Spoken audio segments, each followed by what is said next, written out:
Hello hi friends, నేను మీ Bhanu. Welcome to my channel. ఈరోజు రండి టేస్టీ అయిన ఎమ్మి రవ్వ లడ్లు ఎలా చేయాలో చూపిస్తాను.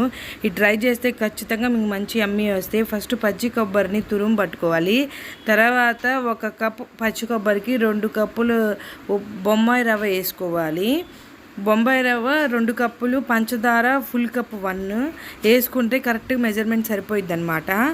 టేస్ట్ పంచదార కూడా ఈక్వల్గా ఉండిద్ది. తర్వాత బాండీలో ఆయిల్ నూనె వేసుకోకూడదు, నెయ్యి మాత్రమే వాడుకోవాలి. ఎందుకంటే స్వీట్ ఐటెం కాబట్టి. తర్వాత బాదం, కిస్మిస్, జీడిపప్పు కట్ చేసుకొని పెట్టుకొని వేసుకున్నాను. అవి గోల్డెన్ బ్రౌన్ వచ్చేంతవరకు ఫ్రై చేసుకోవాలి.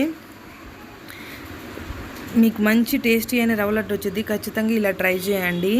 తర్వాత ప్లేట్లో పెట్టుకొని తర్వాత రవ్వని కొబ్బరిని 2 కలిపి ఒక 2 అవర్స్ ఖచ్చితంగా నానబెట్టుకోవాలి. నానబెట్టుకున్న తర్వాత మాత్రమే యూజ్ చేయాలి. అప్పుడు అది రవ్వ మొత్తం పీల్ చేసేసుకొని మంచి యమ్మీ టేస్ట్ వచ్చింది అనమాట. తర్వాత నెయ్యిలో వేపుకోవాలి. రవ్వని గోల్డెన్ బ్రౌన్ వచ్చేంత వరకు వేపుకోవాలి. అది మరీ గోల్డెన్ బ్రౌన్ కాదు, లైట్ గోల్డెన్ బ్రౌన్ వస్తే చాలు. అది కూడా చాలాసేపు పట్టిద్ది. నిదానంగా తిప్పుతూనే ఉండాలి, లేకపోతే అడుగు మాడిపోయిద్ది.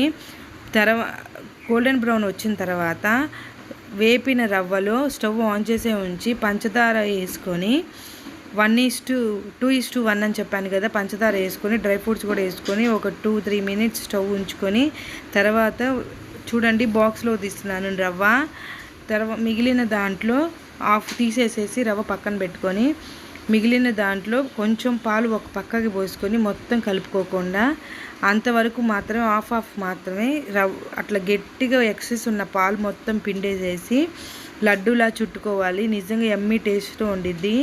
మిగిలిన రవ్వని ఇలా బాక్స్లో స్టోర్ చేసుకున్న రవ్వని మనం ఎప్పుడైనా ఇంటికి చుట్టాలు వచ్చినా తర్వాత ఈ స్వీట్ అయిపోయి మళ్ళీ తర్వాత రెడీగా కావాల్సిన అనిపించినప్పుడు తినాలనిపించినప్పుడు మళ్ళీ వాడుకోవచ్చు. ఖచ్చితంగా 1 మంత్ ఈ పౌడర్ స్టోర్ 1 మంత్ పైన అయినా సరే రెడీగా స్టోర్గా ఉండిద్ది, పాడైపోదు.